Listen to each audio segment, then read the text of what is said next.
ఓం నమో వెంకటేశాయ. అందరికీ నమస్తే అండి. Welcome back to my channel Tirumala talks. నేను లక్ష్మీ పూజిత. తిరుమల యొక్క డైలీ అప్డేట్స్కి స్వాగతం. తిరుమల దర్శనానికి సంబంధించిన లేటెస్ట్ అప్డేట్స్ కోసం మన ఛానల్ యొక్క టెలిగ్రామ్ గ్రూప్లో మరియు వాట్సాప్ ఛానల్లో జాయిన్ అవ్వగలరు. వాటి యొక్క లింక్ అనేది ఈ వీడియో కింద డిస్క్రిప్షన్లో మరియు కామెంట్ సెక్షన్లో ఇవ్వటం జరిగింది. ఈరోజు ఈ వీడియోలో మనం ఈరోజు తిరుమలలో ఉన్న భక్తుల యొక్క రద్దీని గురించి, అలాగే తిరుపతిలో ఇచ్చే సర్వదర్శనం టికెట్లను కొద్ది రోజుల పాటు టీటీడీ వారు రద్దు చేశారండి.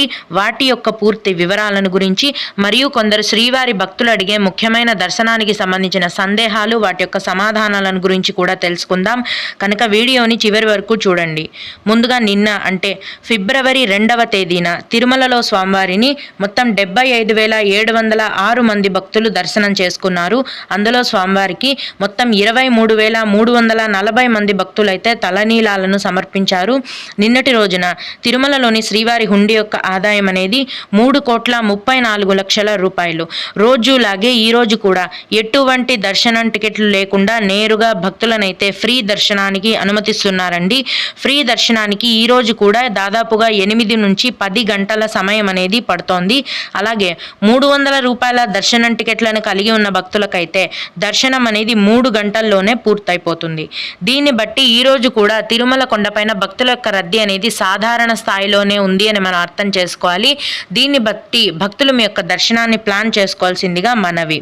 ఇప్పుడు ఫిబ్రవరి 4వ తేదీన అంటే రేపు రథసప్తమి పండుగ ఉన్న కారణంగా ఫిబ్రవరి 3, 4, 5 తేదీలలో అంటే ఈ 3 రోజుల పాటు తిరుపతిలో ఇచ్చే ఉచిత సర్వదర్శనం టోకెన్లను టీటీడీ వారు రద్దు చేయడం జరిగింది. అలాగే నడక మార్గంలో వెళ్లే వారికి దివ్య దర్శనం టోకెన్స్ ఇస్తారు కదండి, వాటిని కూడా టీటీడీ వారు రద్దు చేయడం జరిగింది.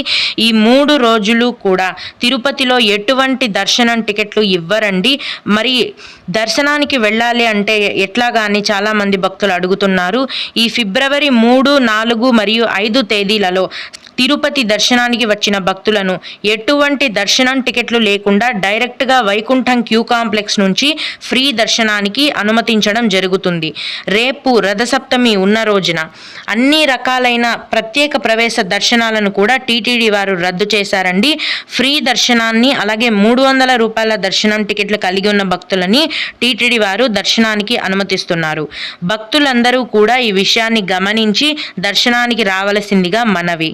ఇవండి సర్వదర్శనం టికెట్ల యొక్క రద్దు గురించిన పూర్తి వివరాలు.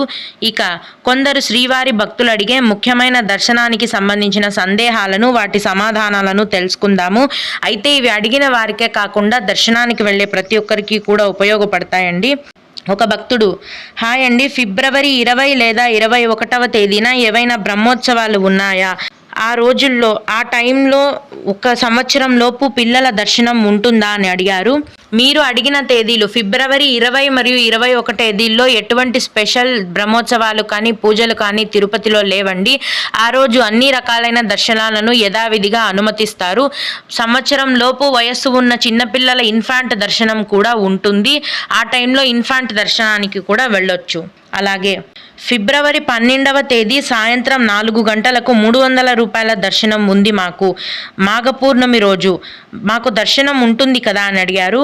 అవునండి, ఫిబ్రవరి 12వ తేదీన మాఘపౌర్ణమి ఉంది. ఆ రోజు మీకు 300 రూపాయల దర్శనం టికెట్ ఉంది కాబట్టి 300 రూపాయల దర్శనంని అనుమతిస్తారండి. మాఘపౌర్ణమి రోజున గరుడ సేవ లాంటివి చేస్తారు. దర్శనాలు అయితే రద్దు చేయలేదండి. అన్ని దర్శనాలు కూడా మాఘపౌర్ణమి రోజు యథావిధిగా కొనసాగుతాయి. మీరు కూడా 300 రూపాయల దర్శనంకి వెళ్ళొచ్చు. అలాగే ఇంకొకరు, మే 2025 స్పెషల్ దర్శనం 300 మరియు 500 రూపాయల దర్శనం టికెట్స్ ఎప్పుడు రిలీజ్ చేస్తారు? ఈ 300 రూపాయల టికెట్లు మరియు 500 రూపాయల దర్శనం టికెట్లలో డిఫరెన్స్ ఏంటి అని అడిగారు. మే నెలకి సంబంధించిన అన్ని రకాలైన దర్శనం టికెట్లను ఈ ఫిబ్రవరి నెల చివరి వారంలో ఒక్కో తేదీన విడుదల చేస్తారండి. 300 మరియు 500 రూపాయల దర్శనంకి తేడా ఏంటంటే 300 రూపాయల దర్శనం టికెట్ బుక్ చేసుకున్న వారిని దర్శనానికి పంపిస్తారండి. రూపాయల దర్శనం టికెట్ అంటే ఆర్జిత సేవా దర్శనం టికెట్లు అండి. ఆర్జిత సేవలు అంటే కళ్యాణోత్సవం, ఊంజల్ సేవ, సహస్ర దీపాలంకరణ సేవ మరియు ఆర్జిత బ్రహ్మోత్సవం. ఈ టికెట్ల యొక్క ధర అనేది ఒకరికి 500 రూపాయలు. ఈ 500 రూపాయల దర్శనం టికెట్లను బుక్ చేసుకున్న భక్తులు ముందుగా తిరుమల ఆలయంలో మీరు బుక్ చేసుకున్న సేవలో కూర్చొని పాల్గొన్న తర్వాత అక్కడి నుంచి దర్శనానికి పంపించడం జరుగుతుంది. ఓం నమో వెంకటేశాయ. మీకు కూడా ఈ విధంగా ఏవైనా సందేహాలు ఉన్నట్లయితే ఈ వీడియో కింద కామెంట్ సెక్షన్లో తెలియజేయగలరు. నేను వాటికి ఖచ్చితంగా రిప్లై ఇవ్వడానికైతే ప్రయత్నిస్తాను. ఇవి ఇవాల్టి తిరుమల అప్డేట్స్. ఇలాంటి మరిన్ని వీడియోల కోసం నా ఛానల్ని సబ్స్క్రైబ్ చేసుకోండి. ఈ వీడియోని లైక్ చేసి షేర్ చేయగలరు. ఓం నమో వెంకటేశాయ.